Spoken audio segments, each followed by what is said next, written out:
88 ways to have an epic year and birthday in the most meaningful way. Intrigued? So was I when I came across small business and executive coach Halle Simpson and how, after years of sales and leadership, she launched a new brand, Epic Birthday Year, which is very much targeted at the at least 40 plus market or people, right? And I was thinking, okay, birthdays, most of us do feel, I've just had my 58th, so it's a mixture of who cares, I feel fabulous anyway, and oh, 58, that's awfully close to 60. So I wanted to find out a little bit more. Now, Haley believes that life isn't about settling, right? It's about growing into your fullest expression, who you were always meant to be. And that's something that I advocate a lot, right? I don't believe in years, I believe in what we make out of these years. But it's not always easy to do. So I was intrigued to what all of this means, why she started doing this, and how we can incorporate that philosophy in our life around this idea of having an epic birthday. Imagine looking forward to it instead of dreading it. So, Haley, please, I would like to first invite you to maybe mention a little bit where you are, what you do, and how you came to be doing something so specific as running this epic birthday year program.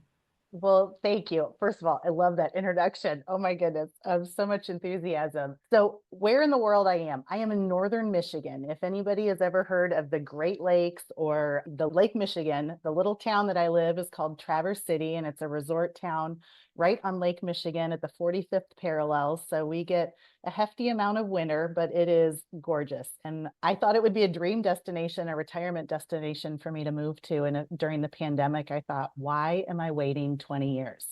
Oh, wow. You have a geographically independent business, just go and you'll figure it out. And so I graduated a retirement dream 20 years early.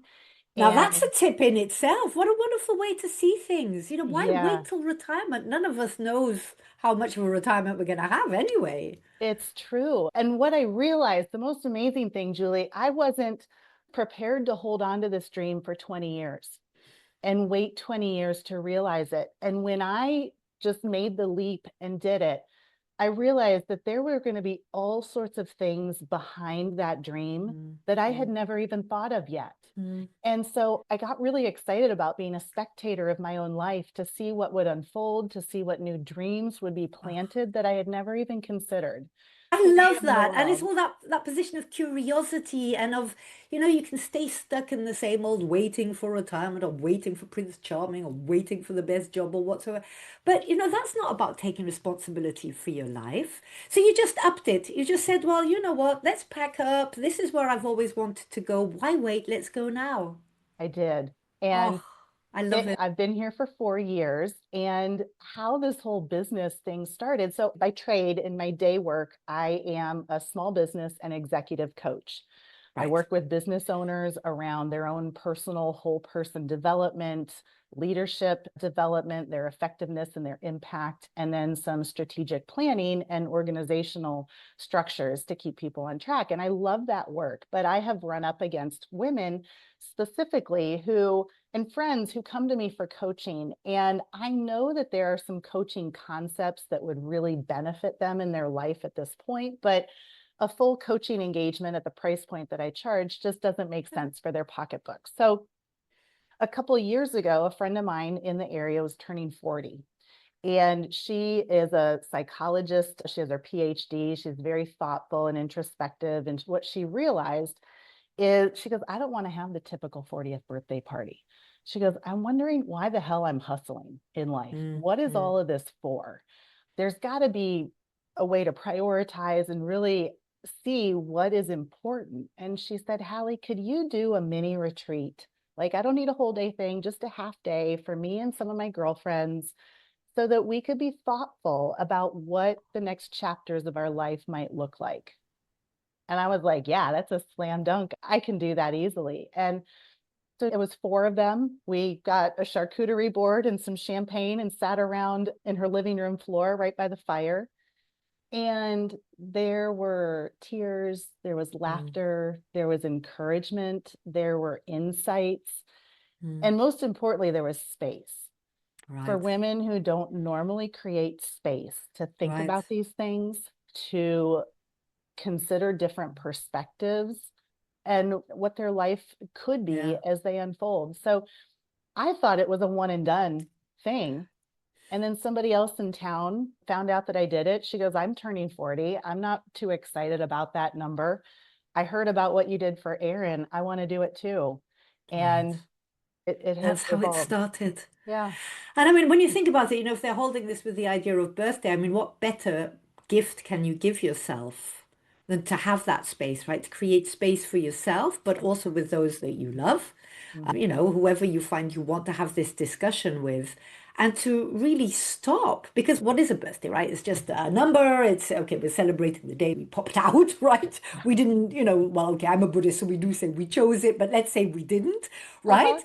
But still, it does mean a lot to us in society, right? It's this age and all these associations with, okay, what does it mean to be 50? As I say, I've just turned 58. Mhm. And for the first time, there was a little bit of, oh, that's super close to 60. And I'm thinking, okay, well, then why do I find 60 scary? I've already decided my podcast is going to switch to sensational after 60, right? So I actually feel great about this, but there was somehow something.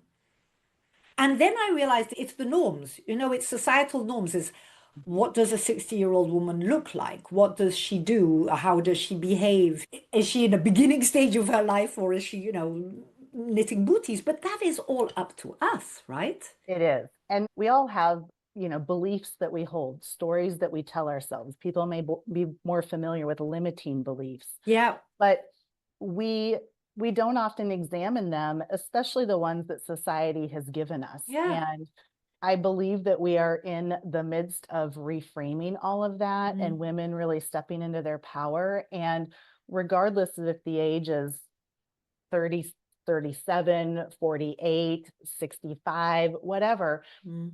it's birthday is a natural point of reflection Yeah, and looking back and also looking forward and checking in with oneself. And when we can take the lid off and right, feel empowered to define it based on what is intrinsically valuable to us, right. and also identifying those things that feel like it lights us up. We get to define what a successful, well lived life looks like, but nobody's Yeah. walking around asking that question. No, no, exactly. Exactly. And we don't take the time to really, apart from saying, oh, I want to live in Michigan or I want to travel as much as I want. But that's where it stops, right? It doesn't look about, okay, how much is much then? How will I then feel that I am fulfilling my goal? And if I do really want to do it, what's stopping me? And that's really the beauty I find of coaching is that you take a topic, whatever that may be, and you authorize yourself to really think about it. And so you facilitate these sessions, right?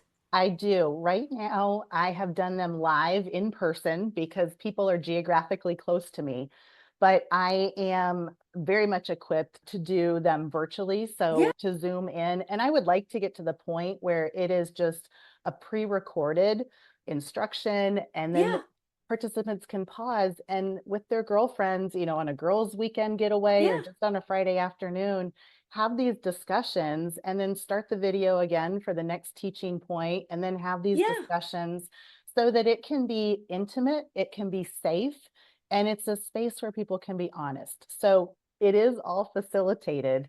And if there are different sessions, then you also have that reflection moment in between, right? Sometimes it doesn't all come up straight away, but we sort of chew on it the next few days and suddenly have the insight that we were looking for. Now, first of all, I just really congratulate you on the idea. Right? I think Yeah. this is great. And what you said as well is it is the only time of the year where we stop and reflect just on us. Because, okay, Yeah. we say new year and resolutions, we look back on the year that was and how do we want to have the year that comes and what do we need to change, blah, blah, blah. But this one's really about us. And then you're involving the people that you like. So instead of paying for a fancy meal for your friends or whatsoever, you're actually bringing them something a lot more meaningful because it's basically our purpose, right? It's our why are we here? What do we want out of life? What does it mean to us? So those are the sort of things that you cover, right? How does it work? Yeah. So in my coaching work, I really love helping people better understand themselves. And so Right, one of the exercises that we do is one around core values. right. Our core values are subconsciously impacting and influencing our decisions. But yet, if you were to stand on a street corner and ask people to say, what are your core values? Nobody would know. They might say, Yeah, I and it's want to become a be a bit of a good, generic name. How do you define core value? What is a core good. value for those who are not in the coaching sphere? Sure. A core value is an intrinsic principle that you want to see upheld in what you do. So, Right. one of mine is simplicity. And when it comes to business, if it gets too complicated, I get overwhelmed. But if it's very simple, then I can find my flow. And whatever Right. I'm doing gives me energy. So, if I make decisions that are not in alignment with simplicity, it causes chaos and frustration. But if I Right. make choices about my life and my business in alignment with simplicity, it is energy giving and it is fulfilling. And I am deeply connected with what I am doing. Yeah. And so we all have anywhere from 2 to 5 of these words that we are seeking to see expressed in the Yeah. choices that we make and the relationships that we hold and how we spend our days. And it is so valuable when clients can see what their words are I and go, oh, totally agree. I totally agree because it's basically helping us make decisions as well, isn't it, in life? We it get so is. overwhelmed by all these things. If we already know, we've already managed to pinpoint, and for anybody listening in who hasn't done a core value elucidation exercise, I certainly would. I mean, preferably with a coach because we need somebody to just ask us those questions because we tend to not push ourselves far enough in what does it mean to you? What does it mean to you? What does it mean to you? But it is extremely valuable to know what's important for you. And I find the beauty of being, well, okay, this is a 50 plus audience, whether 40 plus can fit in as well, and 60 plus, Yes. 70 plus, I whatever. just turned 48. So I'm Yeah, there I'm we are. knocking on the Oh, door. look, you're 10 years younger than me. It doesn't really matter at this point, but we are women who've lived a certain amount of time, right? We've had experiences, we've had things that we've started to believe about ourselves, and we start to realize more than anything else what we do like and what is important to us. So, life, I believe, is a big series of compromises, but compromises only where compromise is okay and not where it's costing us our core identity. So, Mhm. okay, it's doing exercises like that. Yes. Another exercise is I have people bring a picture of themselves from childhood Uh-huh. because last year I realized I am at the halfway point of my life, is what it feels like based on my ancestors and the age to which they have lived. And, I started thinking about my own life in this multi-generational perspective of I still hold inside of me that 6-year old who Yeah. had Yeah. enthusiasm and who was impatient and had Yes. energy and optimism and Yeah. advocated for things that she wanted. And yet the world has, tarnished some of that or reframed some Yes. of that, but that person is still inside of me. And I am Yes. also still the 16-year-old that was awkward and uncertain, and the 29-year-old that needed to be rescued in some capacity. And so I love to facilitate this conversation and reintroduce these women to what is still inside of them that Mm-hmm. mattered at one point and almost have a conversation with their younger self You made me of feel quite emotional. I really must admit, it makes me feel really emotional because we put so many lids on things, right? I mean, so many. When we look back, I don't believe there's a sad child. We're full of enthusiasm. We think we can do everything. We can become an astronaut or a whatever. We're full of life is just this huge playground. And then little by little, we experience things which hurt us, or maybe somebody says, good girls don't make so much noise, Julie, be quiet, or whatever it is. And we think, well, okay, I want them to love me, whoever said that to me, so I'll do it. And then you get sort of lost and you realize it's a midlife indeed that you've lost your spark or you've lost your funness, basically almost surviving. And I find that is so sad. And when we can go back to looking at, well, what did she like doing? What were her dreams? But we don't do that. We're too busy being responsible and, either looking after partners or children or whatsoever. We forget about our little child. Yeah, we do. And I think that the midlife is a very timely moment to pose this question to women because often we are in 40s, 50s, 60s, you are caring and nurturing for little children in your life, or Mm, you have graduated from that day to day role and your kids are launching. And so you're attuned to nurturing a child, but we don't mm, often think about mm, nurturing our own child, mm. ourselves as a And we're child. actually quite nasty to ourselves, is something that I realize. I mean, as women, we're awful to ourselves. We speak to ourselves in a way we wouldn't speak to our worst enemy. It's And, true. when you said to love our inner child, or at least find her again, ask her Yeah, what you like doing. But it's also the fact that when, 50 plus, there's also lots of people who seem quite bitter or run down by life or have a lot of regrets. And one thing I like to think is that the decision we did make at that time, whatever time, whether it was our 6 year old when we did something we shouldn't have done, or 10, or 12, or 15, or 25, or 35, any of the choices we made them with the best knowledge we had at the time. Very few of us are masochistic and go in and choose something that we know is going to destroy us or hurt us. So right. and it's not fair on that person. So it's also good to go back to that little girl and say, it's okay. That It made is. sense to you back then, and it's okay. I've learned from it. Hmm. I know not to do X, Y, Z again or whatsoever, but it's not to keep all of this, ignoring or bashing on at this little child. It's true. And, you know, so I am 48. I'm never married and have no kids, Right? which is not the plan I saw for myself. But one thing that I had the gift of through that journey is that living this life and navigating my life as a single person, I realized that one of the greatest privileges and responsibilities I could have is to learn how to be my own best friend. I Right. didn't have somebody else living in my Right. household that was concerned about my well being or supportive of what I needed. And I needed to find some compassion and Mm. empathy and just develop a nurturing Yeah. friendship like I would with anybody outside Yeah. of me. Learn to do that for myself. And in my 30s, I fell in love with myself. I remember going through that. And Oh, some women very much have done that, and others have an inner dialogue that is reflective yeah. that they have not yet. And I think we need to. I We owe find it to even when we ourselves. try, it keeps coming back. I mean, I've worked on that on myself for years because I find it unfair and it's totally counterproductive because then feeling, regret or guilt or shame or anger isn't, we can't change what's happened, whatever. We can only change how we feel about it. And it's just empowering to say to yourself, okay, oops, shouldn't maybe have done that. Didn't turn out as I planned, but hey, you know what? I've learned and it hasn't killed me because I'm still here. Yeah, So, yeah. right, that is beautiful what you say because, I mean, to be very honest, okay, we won't go into that now, but I love philosophizing as well and still Mhm. trying to work out why do we do that? Men Yeah. do it a lot less. Is it that we feel that girls shouldn't be, saying, oh, I'm great and I'm doing great? We always have to find something wrong with ourselves to feel guilty for, or I'm not quite sure. But this is really beautiful what you're doing. So, I mean, basically, your epic birthday program, it goes way beyond the birthday, right? It's really putting your whole self into question. It does. It's the birthday is just the moment in time. Right.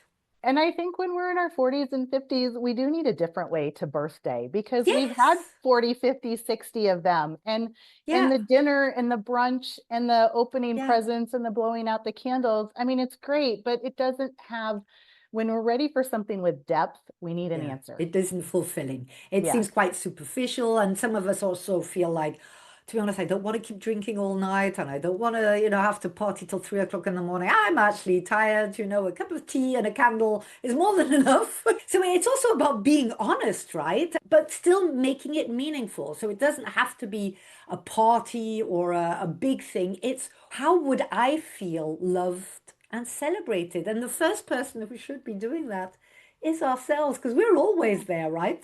Others it's come and true. go in our lives, but they're always there.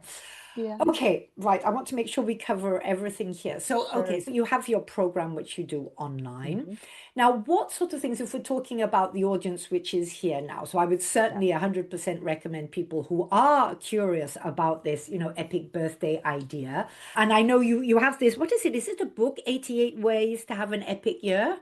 So it's a list of ideas. I think I have run into people who go, I don't know what I want, or Right. dreaming and envisioning is something that they're disconnected from, or maybe never really had the mindset for. And so it's a list of 88 ways just to start exploring. You don't pick the ones that resonate. I think in midlife, we have created a comfort area Mm, for mm, ourselves. mm. Sometimes it's an uncomfortable, it's a comfort zone, but it's a Yes. familiar zone. And we are not done learning. We are Yeah, not done yeah, yeah, exploring. And yeah. we oftentimes are letting fear of the Mm, unknown, or we've never done that before, or mm. that's just not me, Or it's too dictate. late. Yeah. And I think I want to invite the idea of just exploration Yeah, and curiosity. And go try the hiking if you've never yeah. hiked. Go on a sailboat if you've never Right. done that. And there are lists out there that you can find of women who have found their thing that made them Yeah, famous at 60, 70, 80 yeah. years old. And Changing careers, writing books, I mean, yeah, whatever. and you don't get to find those things without exploring. And Exactly. so this list is just a depositing of ideas that might get your I brain love the churning idea. to And so we can see. download that. That's something that we contact you and then we can download. Okay, I'll make sure everything's in the show notes. And I love this idea. And also to do it again lovingly, because I'm one of these people who never says no to anything. So I do 8 million things. But then I have come to the phase where I'm also thinking, right, is this something you really want to do? Or is it you feel that the busy bee does everything Julie should be doing that, even though you're feeling more tired now? So I love the idea of just looking and, you don't have to do them all. I mean, knowing the old Julie, I would go through your list of 88 and I would like cross them up and then, have a nervous breakdown because I'm shattered. No. Right? It's the idea of choosing what resonates with us, but with that idea of growth, it's not the end, right? We might No. only be halfway. I always say this, 58, my grandmother is 98, right? I might have all those years still ahead of me. I'm Yeah. waiting for the end. I'm No. still thinking in growth. I joined an online business 2 years ago, radically changed, lots of the things that I'd been doing, completely overcame limiting beliefs about being technical, about being online, about, scams and the internet. I totally changed all of that. And there, that was me at 56 or I 57, I can't love it. remember now. But, Yeah. there is so much more that we can do and we can change. So in a way, it's all about mindset then, isn't it? When I hear you talking about curiosity and you're a living proof, right? You said, I want to live my dream life 20 years before I retire because why wait till I retire? Which sounds like a very sound philosophy to me. Yes, it is. And it's about finding purpose. I watched this firsthand with my parents. My parents are in their mid 70s, and they believed that when they were done raising their children and their children were adults, that their purpose would be to be Oh, grandparents yeah, and yeah. grandchildren. And I did not get married and have kids, and neither did my brother. And we both, as children, have watched our parents not take it upon themselves to find another purpose. And they have slowed down, their Oh, health has been impacted. And whatever the purpose is, it's not to take away from the family relationship, but that is mm, not mm, the mm. only identity that you Yeah, hold. yeah, You yeah. still have other facets and Yes. creativity. And at this stage, if you look into just neurological health, it is so important to activate the Yeah, brain and to yeah. continue learning new things and challenge you beyond where you're currently familiar. Yeah. So And it brings it, hope in a way as well, doesn't it? It's forward looking. Learning is forward looking. It's not just digesting and working on all that we do have already, which is also good. My reaction when I'm listening to you is please write a book. It sounds like it's the way you go about things is something the knowledge that you have in your 48 years would do really well in a book.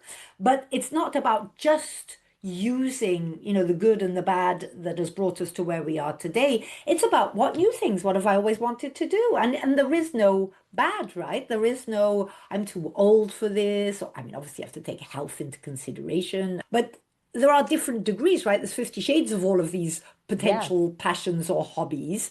I think that's very positive for our brain, and we do need something to get out of bed. And I find it very sad for your parents that then they've taken something external to them, something Yes. that they can't control, and have made that their purpose, so that they then feel that their reason for being is less there, let's say. And there are so many Yeah. things we can get intrigued from, but we need to open the doors, right? Again, it's that curiosity, it's that self-love, it's that, Hmm. desire to feel, we deserve to have the life that we want, not to just live with regrets. And Right. yeah, not everything turns out as we want, right? You said it, that was maybe not your childhood dream to not get married or not have children, whatever it Right. is. Lots of stuff happens to us, which was absolutely not what we wanted. But if we then let that define us, then how can we Hmm. really enjoy life? Then we feel It's constantly true. that we haven't lived up to what we thought we would be doing or being more than anything else. It's true. And I had, at 39, I wasn't turning 39. I was turning 1 year before 40. And Yeah. what I Yeah. saw was a decade ahead that was not playing out as I had hoped. And I had just broken up with a boyfriend and I spent 3 months crying. I was crying and mourning that relationship, but I was also mourning the life I thought I would be living in my Yeah. 40s that Yeah. wasn't on Yeah. track. Yeah. And what I realized is that I needed to mourn the loss of that so that Yeah. I could be present and open up to the life that was waiting for me Right. that I couldn't It's to otherwise. really face it then, isn't it? Instead of to be Yeah. like pushing it away. Personally, I have countless friends who wanted to be a mother. Hmm. And it didn't work, either Yeah. because they didn't find the right partner or because either he or she or both, I mean, it can be same sex, obviously, as well. It just didn't work. And Right. then you need to find another purpose. You need to find another way of being than that. There isn't just that. There's good and bad to everything. I think I would have had a very different life if I hadn't had three children. Does that mean that I wish I hadn't had them? No, of course not. I can't possibly de-think having three children. But I know I would have done probably different things and would have lived in a different way. So all of this that you're saying, it resonates with me so deeply because actually everything that you're saying is about taking responsibility for our life. It is. It is. And when in midlife, it seems that our decades prior, we are chasing the career, we are raising the Yeah, family, we are yeah, involved in some very things. We're very reactive in right. our day. And as that reaches a certain point, life starts to shift a little bit where Yeah, we get more choice. We're not chasing society's measures of yeah, success. We really yeah, get ownership over defining what that is for us. And it's a privilege yeah, and it can be overwhelming to consider as well. And so this is an yeah. answer to sort of help women navigate and choose and take some first steps. Because to come back to what you do, right? This program that you have and this coaching that you have, this is not a selling point. I'm also a coach, right? But it's not a selling point, but it is so important to have someone else ask the questions, Yes. and someone who isn't our best friend or our sister and has a lot of assumptions about us based on our past relationship. It's just that curiosity and that sparring with somebody else, which makes us go beyond our little safety thing where we've defined who we are, what we can do, what we can't do. We do need a helping hand, and that's self-love, that's self-worth, that is, forward looking. How do I want the next 40, 50 years to be? Yeah, it's true. We want to take you beyond what you're thinking about today Yeah, and deposit some seeds yeah, and see what gets your attention, what yeah. sparks something. Right, we're already at the 30 minutes. The three tips, I mean, you've mentioned lots of things as we went along. What three tips, apart from get yourself a coach or from let's download the 88 epic ways to have an epic year, what three tips would you have for people listening, looking indeed at this idea of having an epic birthday year? Yes. Well, a couple of these I've mentioned already, but one is just cultivate an incredible relationship with yourself. Be kind. If you wouldn't say it to somebody else, don't say it to yourself. Find love, find compassion find encouragement. And I'm a big fan of journaling. I'm a big fan of coaching, and just to bring that into your life, embrace it. Right.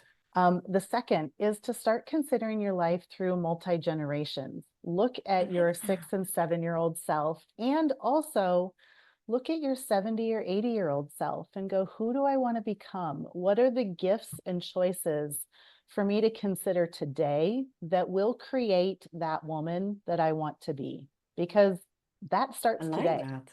Yeah, and And indeed, not just the 6-year-old, but also the 80-year-old, so that we don't have yeah, regrets when we get there, right? yeah, it's strength, it's nutrition, it's mindset, it's exploration, it's traveling, it's relationships, it's all of these beautiful things. And then the third is just be willing to learn new things. We create a little prison for ourselves and our mind when we maintain a fixed mindset and we feel like we are done. And Yeah. so, learning new subjects, exploring, traveling, trying the things that make you nervous and you feel a little fear about, that is probably exactly what you need to do, because Mm, it's going to teach you something. At this point, it's not about mm. whether or not you're great at it. It's about going, what did I learn about myself in the process of trying? Yeah. And that And feeling of fulfillment when we do something which we don't want to do, right? But we know we must or should, yeah, or that's going to bring us something. There's nothing quite like it. And we don't challenge ourselves that much at this period of our lives, right? It's not like a child learning how to walk or how to write or how to speak. It's not about school learning how to, or university or your first job or whatsoever. So we do have less challenges. Unless, sort of like how to walk with a rollator, but we aren't there yet. You are a beautiful person, Haley. I mean, thank you so much for this. And I would very much encourage people to click on the link for the 88 ways. And there was a survey you mentioned as well. What was that? there's not a lot of information about birthdays and how No. people think about their birthdays. So I've created just a general survey to get an understanding of how women approach their birthday. Is it something that they wait for somebody else to celebrate them? Do Mm. they take the initiative themselves? How are we feeling about our birthday? Is it meh, another day? So I'm just gathering a little bit of information to learn more about how individuals Oh, approach I like their birthday. that. I will Yeah. promote that. And I think that would be a great resource for the book. Write a book, Haley. I mean, this is all great Thank stuff. you It's so it's much. it's a different way of seeing things. And you're managing, through the concept of the birthday to tie in a different way and in a more accessible way. Like you Yes. said, not everybody wants to go on a 6-month coaching program or whatsoever, but you're tying the vital things that we do need to stop and think about in order Yes. to thrive in these years. And that's what I'm all about, right? It's about living our life fully with joy. That doesn't mean driving ourselves mad doing 8 million things, but just No, really expressing joy. And I believe that's what we are here for. We're here to feel happy. And when we feel happy, we make other people feel happy and we make the world a better place. And I think we it's could all true. do with doing a little bit more of that at the moment, I agree. right? I agree. Thank you. Thank you very, very much. And for the rest of you out there, go over this, listen to it again if you didn't get it all. Everything's in the show notes about how to get a hold of Haley, how to download the survey, the 88 ways to have an epic year. All the Thank best. you. Bye.